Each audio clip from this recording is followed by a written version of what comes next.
Assalamu alaykum, hörmətli qarindoshlar, yaxşımısınızlar? Bugün 2022 yıl 3. ayının 12. günü şənbə. Yəni bahar ayları bizni qucaqlaş aldı turbatıdı.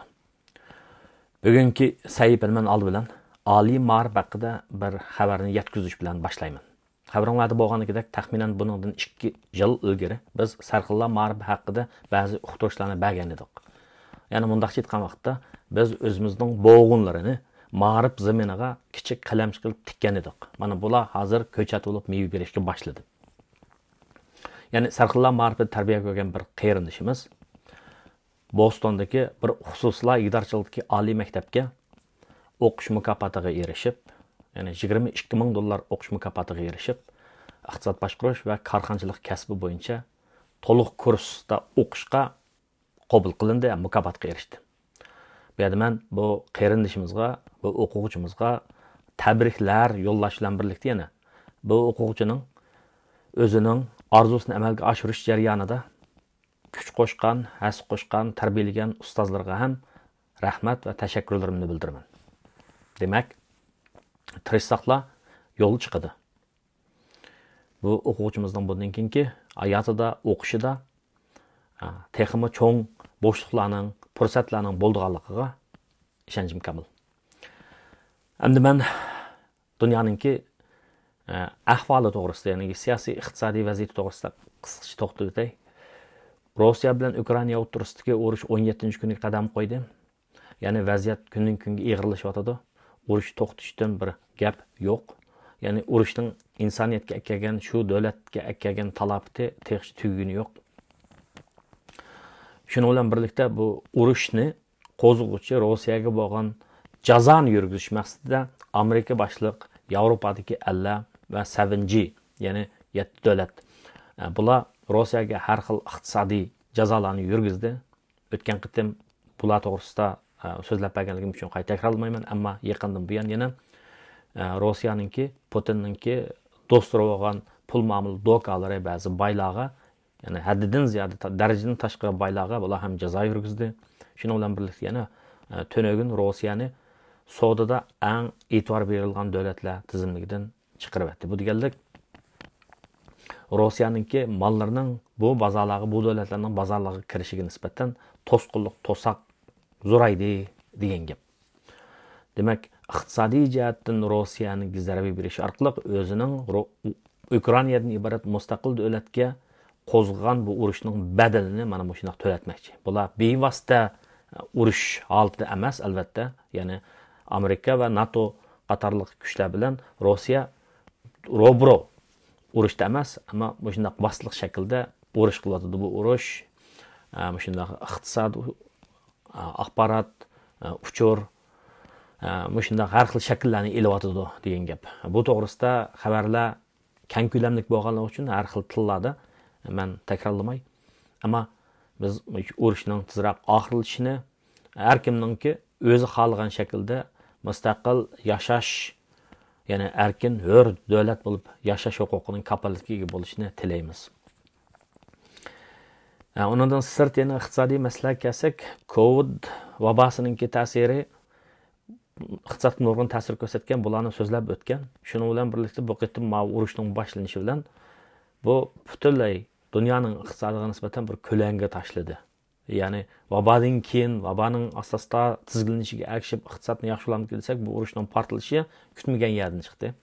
Natijada dunyoning iqtisodida yana bir qorong'u ko'langilik boshlandi. Hozir Amerikaning butun paychika bozoridagi barliq ko'rsatkichlar, masalan, S&P 500, Nasdaq, Dow Jones deganlarning hammasida haddidan ziyod tushish bo'lib ketdi. Endi bu ishlar qanday bo'ladi? Bu ishlarning qanday bo'lishi, energiya bahosining, energiya bahosining tuvan bo'lishi, hukumatlarning makrolik siyosatlarininki noziklik bilan, apchillik bilan yo'l qo'yilishi, ham shuning bilan birlikda urushning to'xtashi, vaboning talto'kis tuzilishi qatorliq bir necha xil omillarga bog'liq.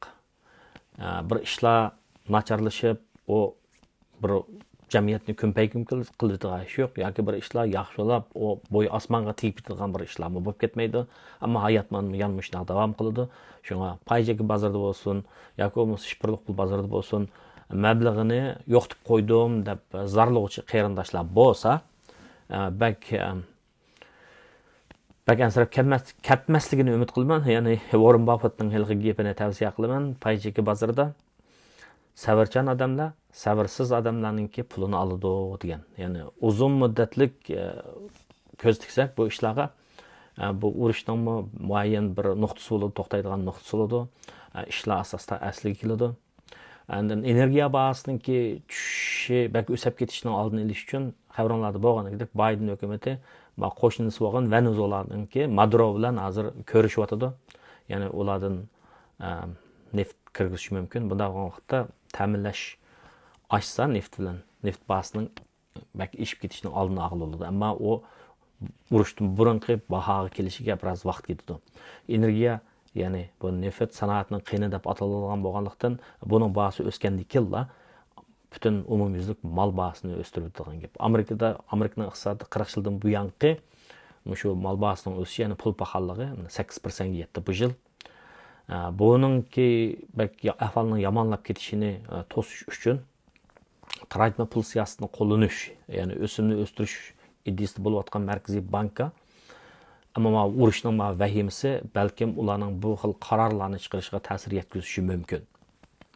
Albatta, men bu yerda umumiylik ahvollar ustidan fikr qilman, amma konkretniy holda qanchalik o'stasa o'simni iqtisodning har qaysi halqalarga qanchalik ta'sir ko'rsatadi deganni bu nurg'un miqdorli iqtisodshunoslarningki analizlariga bog'liq bo'ladi. Faqat bir umumiy yüzünüşlə deyman deməkçi. Yəni temperaturu örtüsü quyosh chiqsa, kishilar ko'chaga chiqadi deganga o'xshash. Ammo qanchalar odamlar ko'chaga chiqib oladi, uni bilan demak tast deganga o'xshash.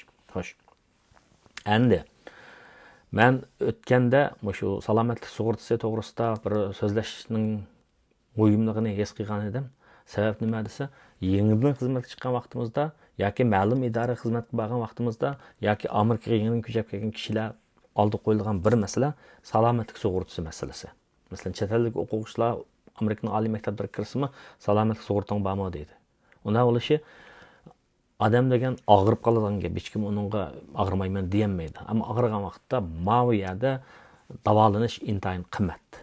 Ammo salomatlik sug'urtasi bo'lgan ahvol ostida kishiga keladigan iqtisodiy yük yenik bo'ladi yoki az bo'ladi demakchi.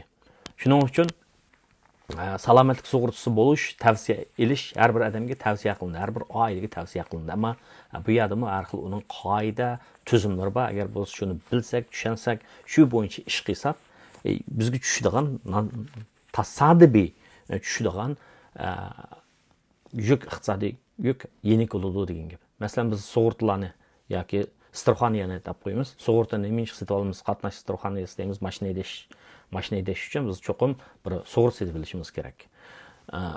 Og'rib qolmasligimiz uchun, yoki og'rib qolsak davolanish chiqimlarimizning ko'p qismini boshqalarning to'lab berish uchun, sug'urta shirkatlarining to'lab berish uchun biz nima olamiz? Salomatlik sug'urtasi olamiz. Ya'ni salomatlik sug'urtasi, uy sug'urtasi masalan. Ana mashina sug'urtasi degan mana shundaq har xil sug'urtalar bor. Nima desa, bu ijtimoiy hayotda, real hayotda odamlarning mal mulki, o'zining jismi yoki badan sog'lomligi bir xil holda turadigan ish yo'q. U ma'lum nuqtaga yetgan vaqtda yoki ma'lum paytda yoki o'zining sababidan yoki bo'lmasa o'zining irodasiga beqinmagan sabablar tufaylidan har xil zaxmlarga uchraydigan ishlar bo'ladi. Mana shunday ahvol ostida sug'urta, biz aytib olgan sug'urta nimaga keladi, rol o'ynaydi. Ya'ni hech kim mashina olgan vaqtda men mashinada birsini so'qib o'taman yoki birisi meni so'qib o'tadi deb o'ylamaydi, diqqat qilib aytsam hech tushunmaydi. Lekin tasodifiy ahvollarni biz kontrol qila olmaymiz. Siz diqqat qilib aytsangizmi yoki masdan birisi yoki chekib olgan bangidan birisi mashinangizni urib qo'yadigan ishlar bo'ladi. Mana bundan masligim men 3 qatim uchrab bo'ldim.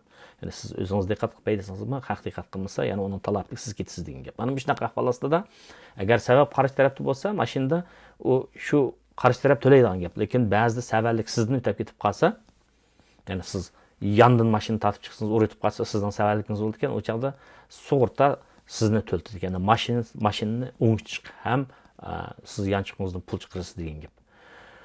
Shuningga o'xshash, ya'ni bizning sug'urta setib olishdan maqsadimiz o'zimizga keladigan xavf xatarning ziyini tuvalatish. Tub maqsad shu. Endi mashinaning sug'urtasini setib olish qaragan vaqtda nemaning sug'urtasini setib olish, sog'lomlik sug'urtasini setib olish u boshqa ish.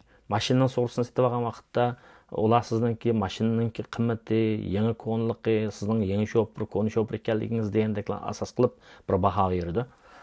O salomatlik sug'urtasini setib olgan vaqtda u sizda har xil bunda so'zilma xarakterli kasallik bormi, yo'qmi, ya'ni diabet kasali bormi, yo'qmi, yoki qon besimi bormi, yo'qmi deganga o'xshashlarni so'rab жүрмейді. Ya'ni bu yerda u xil darajada ayirish yoki kamsitish bo'lmaydi. Ammo tamaki kamsitish chekmamsa degan bir savolni so'raydi. Shunga bu idora jamiyatlarning salomatlik sug'urtasini setib olgan vaqtda oldimizga ular har xil narsalarni beradi, jadvallarni beradi. Bu jadvallarning işte HMO degan gap bor, PPO degan gap bor, PPOS degan gap bor degan o'xshash. Ana bu gaplar nima deb qaymab qolgan gap. Andan keyin bularningki bu sug'urtalarningki har xil metallarning nomi bo'yicha atalgan ismlar bor. Bronze deydi, mis deydi, silver deydi, kumush deydi, gold deydi, oltin deydi, platinum deganga o'xshash. Mana shunday bu nomlar bor. Bu zodi nima? Bu deganlik mesela metallarning darajasini olib aytsak, oltin qaraganda kumush azaraq, kumush qaraganda bronze, ya'ni mis azaraq. Ya'ni bu deganlik siz ağırıp qalsangiz, sizningki salomatlik sug'urtasi doktorlar, ya'ni doktorxona sizga avatgan davolash chiqimininki qancha %ni kim ko'tarib berish masalasi. Ya'ni nimaninki metalning qimmatli darajasiga qarab, masalan, oltin plani bo'lsa, shuning qatnashgan bo'lsangiz, sizning odatda uning to'laydigan premium deb qo'ydi. Ya'ni oyda siz muqim to'laydigan pulni mayli siz doktorxonaga bering, bormang, og'rimang, sizning to'laydigan pulingiz cho'qim muqim bo'ladi. Odatda bizning idoramiz shu, men bu oila uchun to'layman, ma'lum summada, ammo uni 25% to'layman, 75%ni idoram to'lab beradi. Qimmat bo'ladi u. Bir necha ming dollar bo'ladi bir oyda. Andan keyin shu nimalarning ichida, shu premium degan shu oyda bizning to'laydigan pulimiz shu. Shunga qarab turib, masalan, oltin planni setib olgan bo'lsangiz, sizning oyda to'laydigan premiumingiz yuqoriroq bo'ladi. Bronze deganni setib olgan bo'lsangiz, to'g'riroq bo'ladi deganga o'xshash. Odatda kishilar yoshroq chaqda menga kasal bo'lmayman deb azaraqlarni oladi. Anadan keyin yana bu odam degan bir yerda turmaydi-ku, masalan, bir ishtatli turmaydi, boshqa yerga boradigan ishlar chiqadi. Boshqa yerga chiqib, boshqa yerda og'rib qolsa, o chaqda bularning o'zaro salomatlik sayya sistemlarining bu to'g'ri bo'lgan bo'ladi-ku. Masalan, HMO deb qo'ydigan bir narsa bor. HMO deganimizningki bu nima desa, odatda bir muayyan bir to'g'ri bo'ladi. Ya'ni siz o'zingiz bir PCP topsiz, ya'ni primary care physician topsiz. O'zingizdan shu doktor bo'ladi. Badaningizni yilda bir qatim tekshirasiz, annual physical check-up deb, ya'ni qiningizni tekshiraydi, ig'irligingizni tekshiraydi, BMI, body mass index, badan mass zichliligingizni tekshiraydi degan o'xshash. Shuni qarab turib, anan keyin ma'qul alomatlar bor ekan, yo'q ekan deydi. Ba'zida yoshingiz 45 dan oshgan vaqtda bular yana kolonoskopiya degan ishlatishni tashabbus qiladi. Ya'ni uchay raki bormi, yo'qmi degandek. Mana shunday narsalarni bular shunday tashabbus qiladi. Ba'zida o'zingiz odam tasodifiy og'rib qolgan ishlar bo'lib qolsa, shu doktorning ishxonasiga telefon qilsang, "Ma kuni kel" deydi. Shu chaqda bardan gap. Bu shu to'g'rining ichidagi davolanish bo'ldi. Ya'ni HMO planni setib olganlarningki, o'zininki to'laydigan sug'urta ko'proq qismini to'lab berdi, ammo o'zining to'laydigan puli ozroq bo'ladi. Ya'ni bu to'g'rining ichidagi, networkning ichidagi bir plan bu. Andan keyin PPO deydiganlar bor. Bu ma'lum bir kasalga mijozim yo'q o'bo desangiz, u doktorxonaga ketaversangiz bo'ladi. Biroq o'zingizning xos doktoridan ruxsat olishning hojati yo'q. Agar o'zingizning xos doktoridan ruxsat olmay, masalan, HMO planida doktorxonaga borsangiz, doktorxona qo'pab, o sizdan nima oladigan gapda, doktoring o'zininki xususiy doktoring ruxsati bormi deydi. Undan ruxsat olmay turib ayak berib qo'ysangiz, sizning yangiqingiz to'laydigan pul jiqroq kelib ketadi. Ya'ni shu salomatlikdan keladigan, salomatlikning odamga akiladigan shu ziyinimi xili jiq. Shunga odamlar hozirdan boshlab xizmatga tushgandan boshlablar keyin pensiyaga chiqqan vaqtda meditsinada to'laydigan ba'zi chiqimlarimga, yanchiqdan to'laydigan pullarimga deb ba'zilar ayrim pul qo'yib qo'ydigan shunday ishlar bor. Undan sirt yana HSA deydigan bir plan bor. Ya'ni Health Savings Account deydigan. Bu maaşınızdan $2600 bu deyim. Ben to'liqni qo'yib baxmadim. Аңжы qo'yganim bir yilda $2000. $2000 tatib elib maaşınızdan. Qolgan qismiga bu pre-tax deb qo'ydi. Bajdan burun pul bu. Siz qo'ysiz, qolgan qismiga baj to'laysiz. Ama $2000 cho'lsangiz, siz doktorxonalarga borsangiz, masalan, HMO plani bo'yicha o'zingizning xususiy doktor bo'lsa-mi, siz borgan vaqtda copay deydigan narsa bor, yeningizdan pul to'laysiz. $25 yoki $35 to'laysiz. Shuni $2000 siz chiqirsiz degan gap. Bu yerda buningga avo baj to'lashdan burungi pulingiz emasmi? Shundan $25 yo $35 to'laysiz. Yoki bo'lmasa siz menda bir rentingga tushgan bo'lsangizmi, renting avo sug'urta hammani to'lab etmaydi, buni to'lab olmaydi-chi. Buni sizning yana planingizga bog'liq bu. Yani 70% to'lab beramdi, 80% to'lab beramdi, yoki 90% to'lab beramdi degandek. Shuni to'lamay qolib qolsa, masalan, sug'urta hammani to'lamay qolib qolsa, u chaqda shu doktorxona sizni davolagan o'rin ma pulni to'la deydi. $500 to'laring degan tushdim deb qolsa, uni $2000 chiqirsiz degan gap. Ya'ni masalan, ba'zilar ko'zoynak taqaydi, masalan, men ko'zoynak taqayman. Bir 2 yilda bir qitim ko'zoynakni almashtiraman. Shu ko'zoynakni almashtirgan vaqtda uningga ba'zi bir chiqimlar ketdi. Shu chiqimni mana mushundan to'layman deganlar. Andan oilangizdagi boshqa birasimi, oilangizga bir a'zomi shunday davolanib, shunday bir o'zingiz doktorxona sen to'la deydigan bir pul nima kasa, bel kasa, onu shu $2000 yani shu agar to'liqni qo'ysangiz $2600 qo'ysangiz mushundan ko'tasangiz bo'ladi degan gap. Yani mana shunday bir savodlarni bilib qo'yish kerak demakchi. Odatda odamlar yosh chig'ida bak qimmat premium oylik to'laydigan puli bak qimmatga eslab olmaydi. Balları bak kichiklar yoki bo'lmasa yosh cho'ngroqlari qimmatraklarga qimmatraklarni o'ylashadi. Ya'ni oyda to'laydigan premium ay to'laydigan, muqim to'laydigan pulninki so'misi yuqroq bo'lsa, siz keyin tasodifiy og'rib qolsangiz, doktor sug'urtaninki, Sturxaniya shirkatining, sug'urta shirkatininki sizni davolagan o'ringa to'laydigan pulning qimmati yuqroq bo'ldi degan gap. Ya'ni bu yerda out of pocket deb qo'ygan gap bor, co-insurance deb qo'ygan gap bor. Ya'ni o'zingizning yanchiqni to'laydigan pul, ham o'zingiz ba'zi narsaga to'laydigan pul deydigan shunday bir narsalar bor. Shunga bu yerda shu narsalar uchirgan vaqtda siz shu salomatlik sug'urtasini olaman degan vaqtda oldingizga bir jadvallarni berdi bular. Shuning uchun tanlaydigan gap. Men 30 yosh chaqlarimda shu HMO'ninki azaraqlarni tanlaydi. Nimishqa deganda sog'lom bo'lgandan keyin og'rib qolmayman deb. Har holda Xudoga shukr, og'rib qolmadim. Ammo har yillik siz cho'qim mashina qiyg'iningiz yaxshi. Ba'zilar unutib qoladi-ku, sal qaraydi. Sug'urta baribir u pulni oladi sizdan doktorxonaga. Borsingizmi, bormasingizmi, siz premiumni, oylik premiumni to'lab ketaverasiz. Ammo yilda bir qatim berib doktorxonaga berib tekshirib qo'yishdanki foydasi nihoyat ko'p. Chunki ba'zi narsalar meditsinada bir gap bor, sog'lomlik saqlash narsalarida oldini olish, davolashdan ko'p azon to'xtaydi deydigan bir gap bor. Shunga har qatim shu bir yilda bir qatim bilan bular sizni hatto copay olmaydi. Hech qanday pul to'lamaysiz, hamma sug'urta to'laydi. Lekin ba'zi planlar o'zgargili turibdi-ku, ya'ni uni deb qo'y. Ba'zida pul olmaydigan yerga hozir pul oladigan bo'lyapti. Ya'ni Amerikada meditsinada davolanish nihoyat qimmat bo'lib ketyapti. Yildan yilga qimmat bo'lib ketyapti. Sestralarning maoshi, doktorlarning maoshi, undan keyin davolash materiallarining qamashining ishi degandek har xil sabablar tufaylidan pul paxalligi degandek bu sabablar tufaylidan shu bir odam og'rib qolsa nurg'un pul ketadigan bir ahvol bor. Lekin ba'zi shtatlarningki o'zininki har xil sug'urtalar bor. Masalan, bizningki Massachusetsda masxal deydigan narsa bor. Kirimi tuban bo'lgan odamlarga odatda bekorlik berdi uni. Ham nurg'un chiqimlarni ko'tarib to'latkizmaydi. Hatto oladigan dorilarning bekorligiga shunaqa berdi. Hatto ba'zida doktorxonaga berib davolansimi, pulim yo'q desa, uyga ketadigan taksining pulini berdi.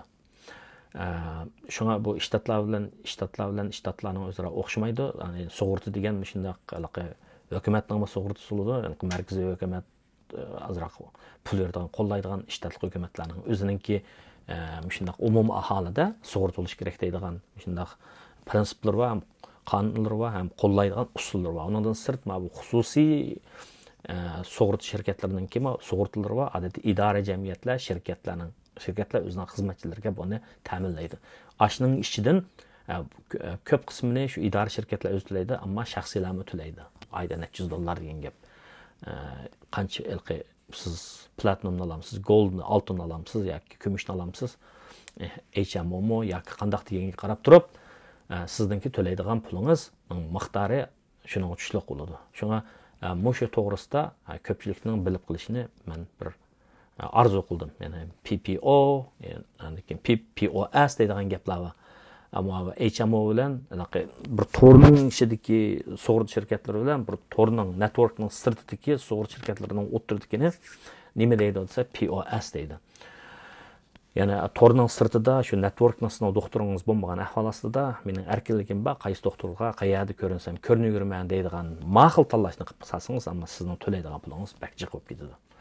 HMO degandanki muayyan bir cheklash nimasi bor, roli bor. Ya'ni sen doktorni tanlading, mishada davolansa deydigan. Xayr amsa, mushunchalik bo'lsin mazmun. Rahmat.